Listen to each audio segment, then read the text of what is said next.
Hi everyone, welcome to our channel. So night మంచి మంచి updates ఉన్నాయండి. కొత్త వాళ్ళు వచ్చాక ఏం జరిగింది ఏంటి అనేది.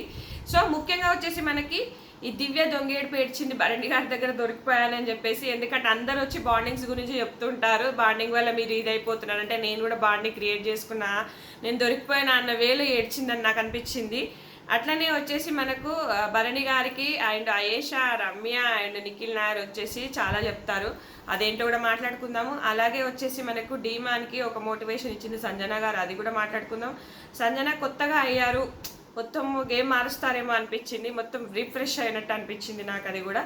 అలాగే తనుజ పవన్ కళ్యాణ్ ఎక్కడా మాట్లాడుకోలేదు. పాపం శ్రీజ గురించి ఒక్కరంటే ఒక్కరు కూడా బాధపడలేదు, ఒక్కరు కూడా ఏడవలేదు, ఒక్కరు కూడా అసలు మైండ్లో కూడా తీసుకోలేదు. ఈ కొత్త వాళ్ళ గురించి ఆలోచిస్తున్నారు. వాళ్ళ మైండ్ ఎలా అయిందంటే ఈ కొత్త వాళ్ళని ఎలా ఎదుర్కోవాలన్న థాట్లోనే ఆలోచిస్తున్నారు తప్ప పాపం వెళ్ళిపోయిన అమ్మాయి గురించి మాట్లాడుకోలేదు. ఇంకా శ్రీజ కూడా వెళ్ళిపోలేదు అనుకుందంట పాపం. తను ఏంటంటే సీక్రెట్ రూమ్ అని అనుకుందంట, ఎప్పుడు కూడా ఇలాంటి ఎలిమినేషన్ పెట్టరు కదా, సో అలా అనుకుందంట. సో ఇంటికి వెళ్ళాక చాలా డిసప్పాయింట్ అయ్యి ఏడ్చిందంట. ఇంకొకటి వచ్చేసి మనకు ఇక్కడ రమ్య మోక్ష డిమాండ్తో ఉంటుంది. యాక్చువల్గా మా ఓటింగ్తో శ్రీజ వెళ్తుంది అనుకోలేదు. సంజన గారు వెళ్ళొచ్చినట్టు అలా వెళ్ళొస్తారేమో మేము అలా అనుకున్నాం, కానీ మా ఓటింగ్తో తీసేసారని మేము అసలు ఎక్స్పెక్ట్ కూడా చేయలేదని ఆ అమ్మాయి ధీమాన్తో చెప్తే ఇక ఒకరి తర్వాత ఒకరు వెళ్ళాల్సిందే కదా, ఒకరు వెళ్తేనే కదా ఇంకొకరు గెలుస్తారు అన్నట్టుగా లైట్ తీసుకున్నారబ్బా. ఎవ్వరు ఇంత కూడా బాధపడలేదు. అలాగే తనుజ మన పవన్ కళ్యాణ్ హాయ్ బాయ్ 2 సార్లు తప్ప ఇంకెక్కడా మాట్లాడుకోలేదు. చెప్పానా బిగ్ బాస్ పుల్ల పెట్టాడు అని చెప్పేసి ఆ వీడియో చూపించేసి, అదనమాట మ్యాటరు. సో డీమాన్కు సంజన ఒక మోటివేషన్ చేస్తుంది, 5 వీక్స్ ఆట కాదు, మార్చుకో, అందరితో ఉండు, అందరితో బాగా ఆడు, అంటే మార్చుకో, నువ్వు ఒకటే ఆ రీతుతోని అలా తిరుగుతూ అలా చేసుకోకు అన్నట్టుగా చెప్పింది. బాగా చెప్పింది అనిపించింది. డీమాన్ ఇప్పటికైనా మార్చుకోవాలి ఆట, ఎందుకంటే మంచి మంచి వాళ్ళు వచ్చారు, ఆట వేరేలాగా మారుతుంది అలా అనమాట. సో ఇంకా భరణితో ఇంకా నిఖిల్ నాయర్ వస్తారు. మీరు నాకు చాలా నచ్చారు, కానీ మీరు అంటే బాండింగ్స్తో అయేష అదే చెప్తుంది, రమ్య వచ్చి అదే చెప్తారు, అందరు అదే చెప్పేసరికి భరణికి ఇదైపోతుంది అనమాట. అంటే ఏమో జరుగుతుంది బయట అనేది కొంచెం అయితే అర్థం చేసుకొని ఇంకా ప్రతి ఒక్కరు అదే, అయేష వచ్చి భరణి వీళ్ళంతా అదే. ఇంకా దివ్య కూడా బాగా ఏడుస్తుంది, అయేష కూడా మాట్లాడుతుంది బాండింగ్స్ ఇవన్నీ కాదు అంటే నేను 3 వీక్స్ అప్పుడు వచ్చాను, కానీ మీరు నేను 5 వీక్స్ సెట్ అయ్యాక నేను వచ్చాను కదా, ఇప్పటికి మారుంటుంది కదా అని దివ్య కూడా అంటుంది, ఈమె కూడా చెప్తుంది. సో ఏంటి ఈ బాండింగ్స్ ఇవి అవి చాలాసేపు డిస్కషన్ చేసుకుంటారు. ఇక్కడ దివ్యకు కొన్ని చూపించారు, మనకు కొన్ని చూపించలేదు.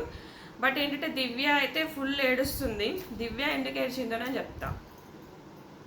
ఇక్కడ ఏంటంటే నేను భరణి ఏంటంటే అందరూ బాండింగ్స్ గురించే చెప్తున్నారు నాకు, అయేష అయినా రమ్య అయినా వీళ్ళందరూ నిఖిల్ వచ్చి నేను ఆట ఏమైనా చెడగొట్టుకుంటున్నానా, నాకేమన్నా ప్రాబ్లం అవుతుందా అన్న వేలో థింక్ చేయడం స్టార్ట్ చేస్తే దివ్య ఇక ఒకటే ఏడుస్తుంది. ఏడ్చేసి అంటే నేను మీకు ఫస్ట్ నుంచి చెప్తుంది అదే కదా, మిమ్మల్ని నేను అన్నలాగా అనుకున్నా, మీరు నాకు అన్నే, మీరు అంటే మిమ్మల్ని ఎంత రెస్పెక్ట్గా ఆలోచించాను, నిజంగా నాకు మీతో బాండ్ క్రియేట్ అయింది, నేను అంతే తప్ప నేను ఏదో ఆట కోసం మిమ్మల్ని ఫ్రెండ్షిప్ అంటే ఆట కోసం మిమ్మల్ని నేను ఇది చేసుకోలేదు అని ఇట్లా చెప్తుంది అనమాట. నేను కూడా చెప్పింది, కానీ ఇక్కడ దివ్య మిస్టేక్ ఏంటి తెలుసా, తనుజాకి బాండింగ్స్ దూరం చేయాలని చేసినావు, కానీ నువ్వు దగ్గర అయ్యావు కదా, నువ్వు దగ్గర అవ్వడం అనేది కూడా అది నీ ఆట కోసమే కదా, నువ్వేం తెలివి తక్కువ దానివి కాదు కదా, నీకంటూ ఒక స్ట్రాంగ్ కంటెస్టెంట్ ఉండాలి. నువ్వు వచ్చే ముందు భరణి గారికి మంచి పేరు ఉంది. సో ఆ స్ట్రాంగ్ కంటెస్టెంట్స్ నువ్వు ఏకమైతే నీకు ఆట ముందుకెళ్తుంది. నువ్వు కూడా ఇప్పుడు టీం చేసుకున్నావు,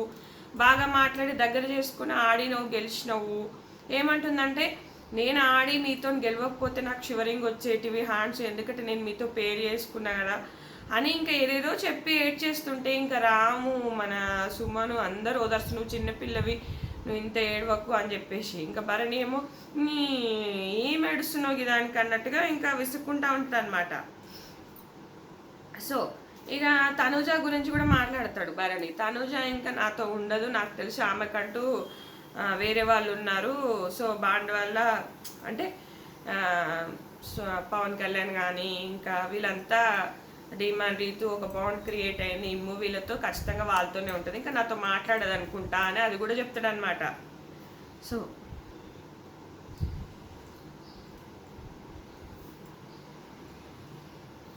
అట్లా ఇక్కడ మాట్లాడుకుంటారు అనమాట.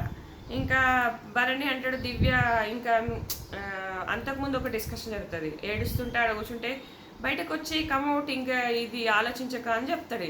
ఇక్కడ దివ్య నాకు ఏమనిపించిందంటే నేను చెప్పింది కూడా అదే కదా, అంటే నేను ఏదో చెప్పి మిమ్మల్ని డైవర్ట్ చేయలేదు, నేను ఫస్ట్ నుంచి మీకు చదివే చెప్పాను కదా అని, అంటే నేను నా బాండ్ వల్ల మీ గేమ్ ఏం ఎఫెక్ట్ అవ్వలేదు, సో నన్ను ఎక్కడ మళ్ళీ భరణి గారు దూరం చేస్తారో అని చెప్పేసి ఈమె ఆలోచించి ఏడ్చి బాగా సాధించినట్టు అనిపించింది నాకు. రాత్రి అంతా కావాలని ఏడ్చి ఇదంతా చేసి తనుజ కూడా ఒక క్వశ్చన్ అడుగుతుంది కదా నాగ్ సార్ని, ఏమని సార్ బంధాలు అనేది నా ఒక్కదాని కోసమే చెప్పారా అందరి కోసమా అని అడుగుతుంది. ఎందుకంటే అక్కడ డిస్కషన్స్ వచ్చి ఉంటాయి తనుజ వల్లనే భరణి గారి గేమ్ చెడుద్ది అని.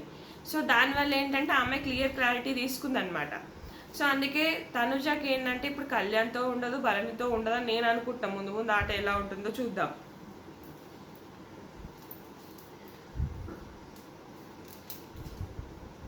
ఇక రమ్య పెద్దరికం ఉంటుంది, జెన్యున్ మధ్యలో ఈ బంధాలు ఫేక్, హౌజ్లో చాలామంది ఫేక్ ఉన్నారన్నట్టుగా చెప్తుంది. తర్వాత భరణి అదే నేను చెప్పాను కదా వాళ్ళందరూ నాతోని వచ్చి చెప్పారు. రమ్య ఏం చెప్పిందంట అంటే మీకు చాలా పెద్దరికం ఉంది, మధ్యలో ఈ బంధాలు బంధుత్వాలు ఎందుకు, చాలామంది ఫేక్ బంధాలు ఉన్నాయి ఇక్కడ అని ఇండైరెక్ట్గా ఫేక్ అని దివ్యకి ఇచ్చింది. యాక్చువల్గా దివ్య గురించి చెప్పినట్టు ఇక్కడ తనుజ గురించి కాదు. తనుజ ఒక బాండ్ ప్లస్ అవ్వాలి కానీ మైనస్ కావద్దు, ప్లే ద గేమ్ అన్నట్టుగా చెప్పేస్తుంది అనమాట. అంటే చెప్తున్నా ఒక బంధం మనకు ఆటకి ప్లస్ కావాలని మైనస్ కావద్దు కదా, అదే అంటే ఇక్కడ వీళ్ళంతా వచ్చి యాక్చువల్గా దివ్య గురించి చెప్తున్నారు, కానీ ఇక్కడ భరణికి ఏంటంటే తనుజ మీదకి వెళ్తుందేమో అని డౌట్. కానీ ఇక్కడ తనుజ అసలు ఉండట్లేదు కదా, తనుజ చాలా తగ్గిపోయింది, ఆల్మోస్ట్ 2 వీక్స్ నుంచి అనిపించింది నాకు. తనుజ నాతో మాట్లాడదు, సో తనకంటూ Ritu Kalyan Pavan so she is good, so affection ఉంది తన మీద, నాకు తనుజ మీద అఫెక్షన్ ఉంది అని దివ్యతో చెప్తాడు, కానీ తను నాతో ఉండదు. సో అయేషా భరణితో ఫేక్ బాండ్ అని అంటుంది, గేమ్ కోసం బాండ్ క్రియేట్ చేసుకున్నా అని భరణితో కావాలని నువ్వు బాండ్ క్రియేట్ చేసుకున్నావు, ఆట కోసం క్రియేట్ చేసుకున్నావు అని అయేషా మొక్క మీద చెప్తుంది అనమాట. సో దానివల్ల ఈమె ఎక్కువ ఫీల్ అయిపోతుంది అనమాట. నిజంగానే ఆమె కావాలని ఆట కోసమే చేసుకుంది. అబ్బా మీకు అర్థం కావట్లేదు, ఆట కోసమే భరణి గారి దగ్గర చేసుకుందని నాకు అనిపించింది. సో ఈమె అందరినీ తల మీద ఇది పెడదామని వస్తే ఈమె తలదన్నే వాళ్ళందరూ వచ్చారు, అదే అనమాట మ్యాటర్. ఈమె తీసుకోలేకపోతుంది అంతే. ఇంకా ఫస్ట్ పవన్ కళ్యాణ్ వచ్చేసి వీళ్ళకి ఇది అని చెప్తాడు వర్క్.